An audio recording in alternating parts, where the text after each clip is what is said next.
terlebih dahulu Nanda.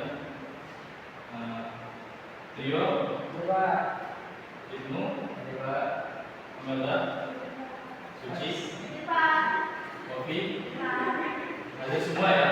Oke. Pada kesempatan kali ini kita akan pelajari terkait sejarah dari dinasti Ayyubiyah. Nah, kita masuk ke tujuan pembelajaran terlebih dahulu. Di sini ada beberapa tujuan pembelajaran, di mana yaitu Anda itu harus nanti mampu menganalisis perkembangan ilmu pengetahuan, budaya, dan pendidikan pada masa Daulah Ayyubiyah. Lalu yang kedua, mengevaluasi faktor kemajuan dan kemunduran dari Daulah Ayyubiyah. Jadi Anda nanti dapat mengetahui bagaimana sih apa saja faktor kemajuan yang telah dimiliki oleh Daulah Ayyubiyah dan bagaimana kemundurannya nantinya. Lalu yang ketiga itu mengambil hikmah yang dapat diambil dari sikap Salahuddin Al-Ayyubi. Nah, jadi Salahuddin Al-Ayyubi ini merupakan salah satu tokoh yang sangat penting di dinasti Ayyubi. Kita lanjut. Nah, di sini ada yang tahu nggak siapa itu Salahuddin Al-Ayyubi? Yang tahu silakan tanya. Silakan ada tadi. Beliau merupakan pendiri dinasti Ayyubiyah yang merupakan sultan yang menangkan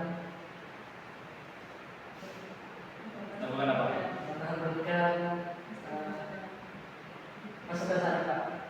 Oke, itu yang kata dia ya. Jadi Salahuddin Al-Ayyubi merupakan salah satu tokoh yang sangat penting di dinasti Ayyubiyah, yang dimana dia merupakan salah satu tokoh pendiri dari dinasti dari Daulah Ayyubiyah yang berdiri di Mesir. Nah, juga Salahuddin Al-Ayyubi ini sangat terkenal dalam perang salib, yang dimana ia bisa menaklukkan Yerusalem pada saat itu yang dikuasai oleh orang-orang Kristen. Nah, di sini ada yang ingin ditanyakan? Oke, kita lanjut. Nah, kita masuk ke bagaimana sih dari latar belakang berdirinya Daulah Ayyubiyah ini. Pertama itu terkait dengan melemahnya dinasti Fatimiyah. Jadi, sebelum dinasti Ayyubiyah ini berdiri, itu ada namanya dinasti Fatimiyah. Nah, dinasti Fatimiyah ini berdiri sebelum adanya dinasti Ayyubiyah, yang dimana pada saat itu dinasti Fatimiyah mengalami kelemahan dari segi internal dan juga eksternal. Lalu yang kedua, adanya konflik politik di Mesir dan Syam. Nah, jadi dua kota penting ini merupakan dua pusat pemerintahan yang ada di dinasti Fatimiyah. Nah, lalu yang ketiga, muncul tokoh militer yang kuat seperti Salahuddin. Nah, seperti yang kita jelaskan tadi bahwa Salahuddin ini juga berperan sangat penting dalam berdirinya Daulah Ayyubiyah. Lalu yang keempat itu kebutuhan persatuan umat Islam. Nah, jadi dengan melemahnya dinasti Fatimiyah ini, maka umat Islam pada saat itu mengalami kelemahan dari segi akidah dan juga dari segi politiknya, di mana pada saat itu juga perang salib juga sedang berjalan di sekitar Mesir dan sekitar bagian Timur Tengah. Dari sini apakah ada yang ingin menanyakan? Tidak. Oke, kita lanjut. Nah, kita masuk ke proses berdirinya.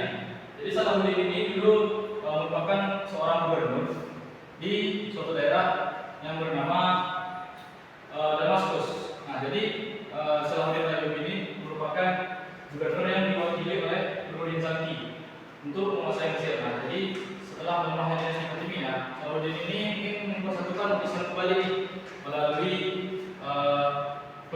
di bawah kepemimpinan dari dia. Lalu yang ketiga, lalu menghapus dinasti Fatimiyah dan mendirikan Daulah Ayyubiyah yang berdiri pada tahun 1171 sampai 1250 Masehi. Kita lanjut. Nah, ini adalah beberapa nama dari dinasti Ayyubiyah: Salahuddin, Al-Ayyubi, Al-Aziz Utsman, Al-Adil I, Al-Kamil, As-Saleh Ayyub, dan Turansa. Nah, ini sangat banyak. Nah, kita skip saja. Nah, ini adalah bentuk dari geografi dinasti Ayyubiyah. Nah, di mana pemerintahan pusat pada dinasti Ayyubiyah itu berada di Kairo, berada di sini, dan juga di Damaskus yang ada di sini, yang sekarang berdiri di negara Suriah. Sedangkan Kairo itu berada di negara Mesir sekarang.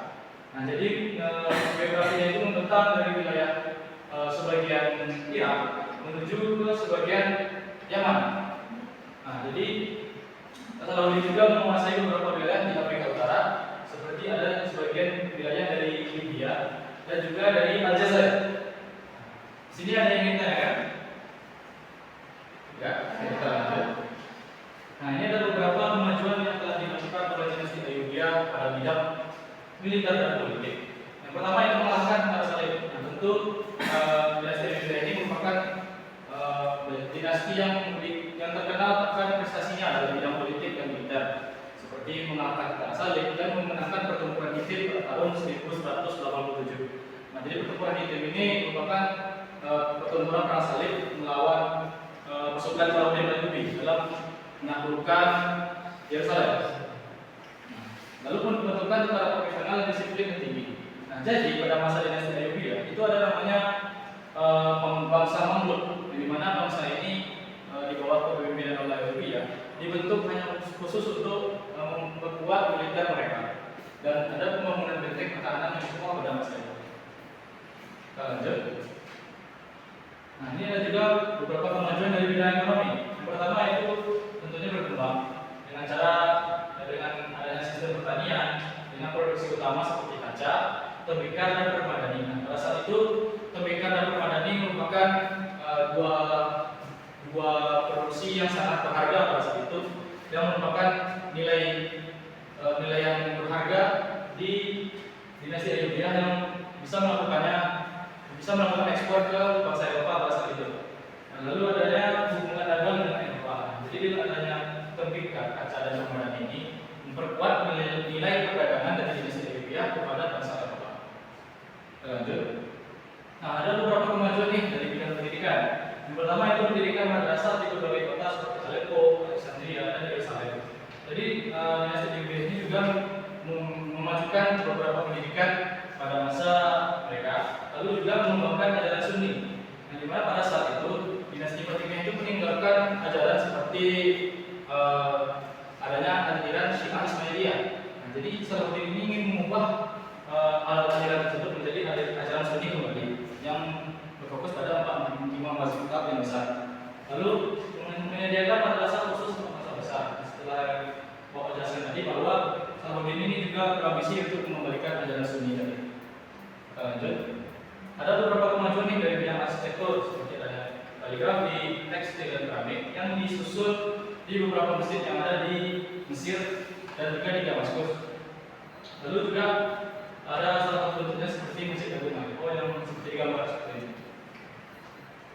Kita lanjut. Nah, ini ada beberapa kemunduran yang terjadi.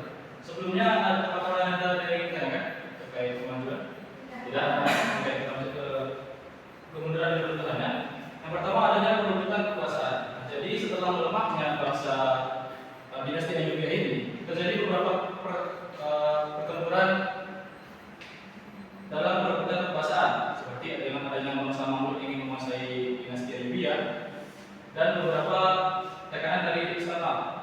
Juga ada wilayah terpecah serta militer yang lemah, lalu muncul kekuatan Mamluk. Nah, jadi bangsa Mamluk ini juga ingin memberontak kepada dinasti Ayyubiyah agar ajaran Islam itu tidak melemah karena melemahnya dari dinasti Ayyubiyah. Nah, di sini ada yang kita kan? Tidak? Oke.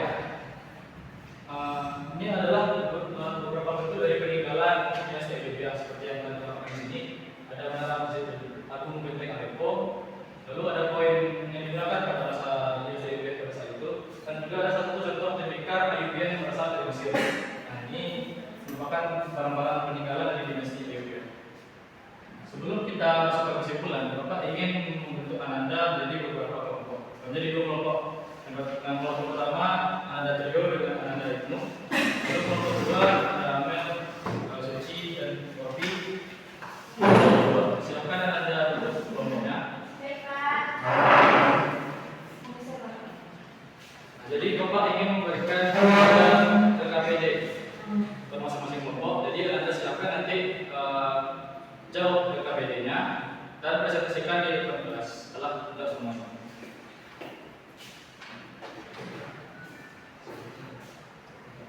Bapak beri waktu sekitar 2 menit untuk Anda menjawab beberapa pertanyaan dari KPD. Jika ada yang ingin tanyakan, silakan tanya kepada Bapak.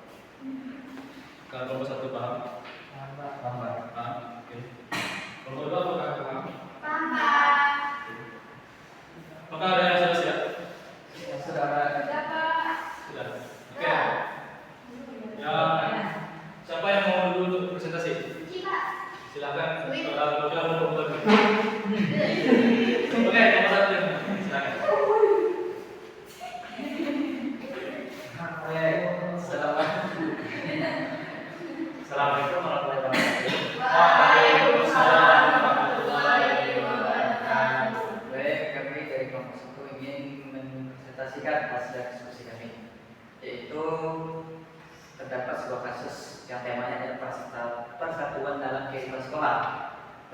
kasus yaitu di kelas 8 terjadi perselisihan antara dua kelompok siswa karena saling mengejek di media sosial. Akibatnya suasana kelas menjadi tidak nyaman dan mereka tidak mau bekerja sama saat pembelajaran berlangsung.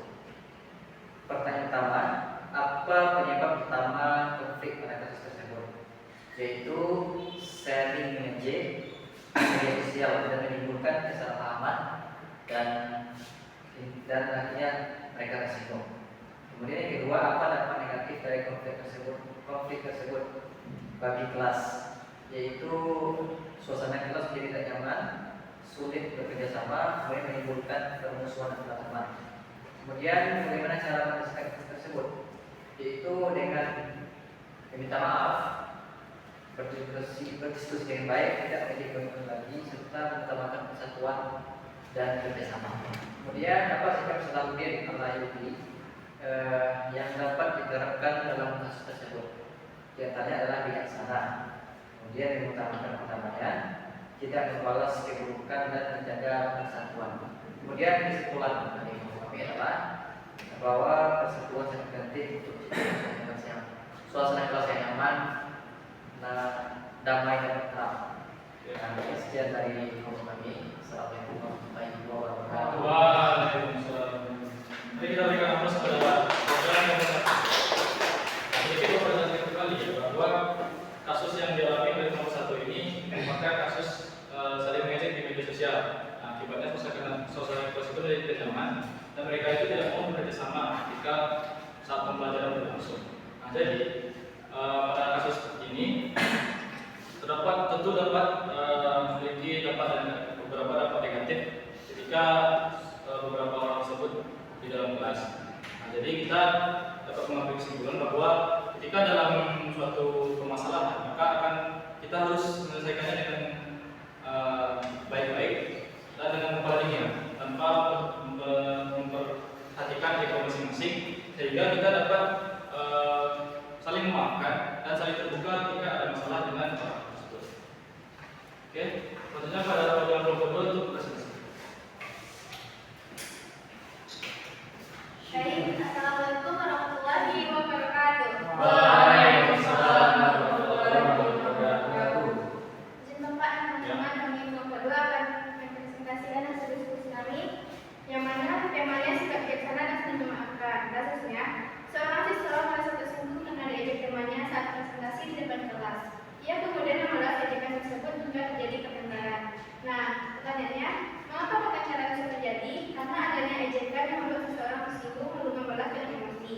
Apa yang seharusnya dilakukan agar masalah tidak semakin besar?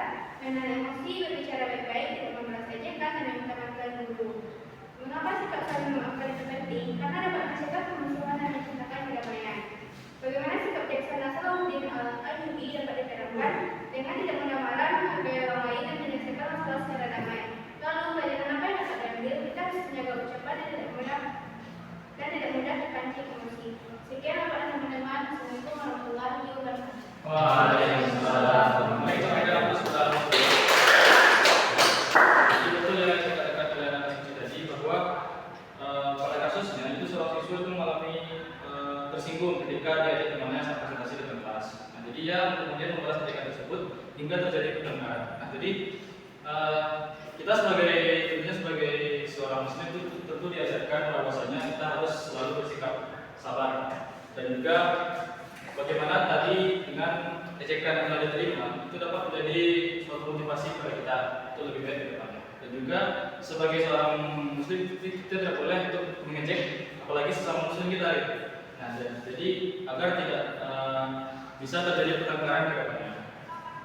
Nah, jadi sebelum kita belajar kita masuk ke sesi kesimpulan.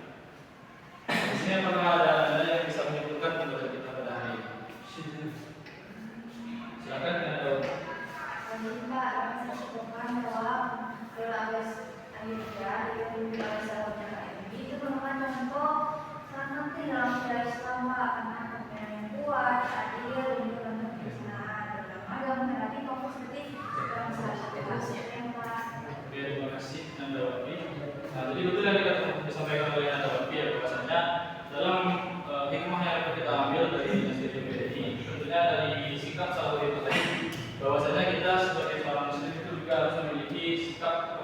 yang kuat, adil dan penuh kebijaksanaan, terutama ketika kita menghadapi suatu konflik seperti perang salib yang dialami oleh Saudi Arabia tersebut.